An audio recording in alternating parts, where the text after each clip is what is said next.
2 மீன் 5 அப்பம் கொண்டு சென்ற சிறுவனிடா அற்புதங்கள் நிறைந்திருக்க அனைவருமே கண்டார்களே. புல்வெளியில் பந்தி இருக்க பசியார சாப்பிட வைத்தார். மீதமுள்ள 12 கூட நிறைவாக எடுத்து வைத்தார். பெத்லகேமில பிறந்தவர் அவர் நாசரத்தில வளர்ந்தவர்.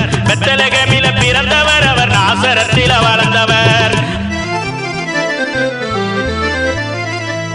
இயேசுவோடு சீடர்களும் கடல் வழிய பயணம் செய்ய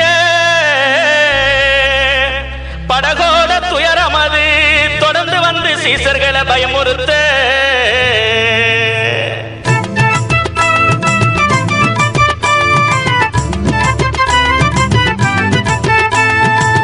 இயேசு